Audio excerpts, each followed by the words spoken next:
From New York, the greatest city in the world, it's The Late Show with David Letterman. I'll admit that in terms of cultural behavior and world activities, I may be naive. But Muammar Gaddafi has been having a lot of trouble finding a place to stay while he's in New York City. First, he wanted to pitch his tent in New Jersey.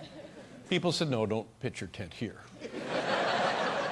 So then he comes into New York, and they say, no, he was going to pitch his tent at Joan Rivers' apartment. Remember that? Yeah. And they said, no, don't pitch your tent here. So now he goes up to Westchester and Donald Trump's place, and he's camping in Donald Trump's backyard. And they said, no, take your tent and get out of here. And I'm thinking, what about the Kampgrounds of America? What about KOA? Why doesn't he just take his damn tent? They have a electrical hookup. They have swimming pools. They have everything you need. They have vending machines. They have everything you need. The whole... And also, more bad news for Trump. Apparently, there's a tribe of Bedouins living in that thing on his head. No kidding.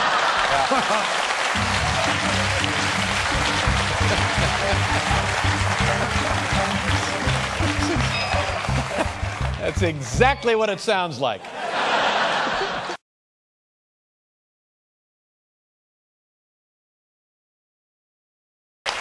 We talked about this Muammar Gaddafi, the madman from Libya. He wanted to stay in a tent, and he was out in New Jersey. They said, no, you can't pitch your tent here. Then he went to Donald Trump's house, pitched a tent. Donald Trump said, no, you can't pitch your tent here. Was actually going to have a tent in Joan Rivers' apartment. She said, no, that ain't going to happen. And I kept saying, well, go to a KOA. Go to one of those Kampgrounds of America. They'll let you camp all week there. They got electrical hookups and a swimming pool and vending machines. It's nice. But they got to the bottom of it, and apparently the guy, and you're not going to believe this. This guy has some peculiarities about him. He is afraid of elevators. So whenever he travels where there's going to be a building with more than one floor, they have to be ingenious. They have to come up with... And as a matter of fact, here's how, when he returned to Libya, he got back into his palace. Watch. We have exclusive footage. You're not going to believe this. Take a look. Muammar Gaddafi hates elevators. Watch.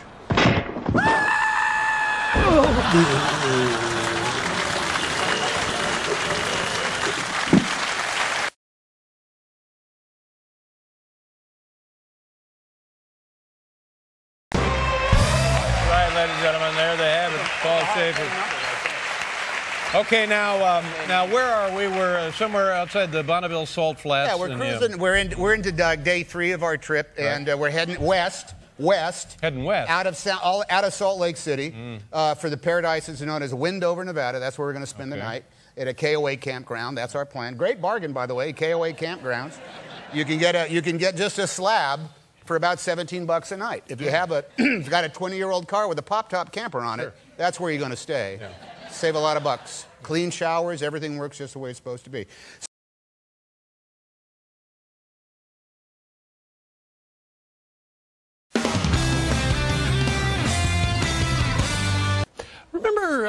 Remember at the height of the bailout frenzy, we discovered that big companies got tons of dough to get bailed out, like AIG. Peter, remember that when we discovered that AIG, they were sending their executives on these spa vacations and stuff like that? Well, it's interesting because now the Federal Reserve, the federal government, wound up going to a couple of very, very nice places that have kind of raised some eyebrows, like, what were they thinking? The Bacara Resort and Spa near Santa Barbara. The rooms range from $250 to $400, and suites from $800 to $2,000.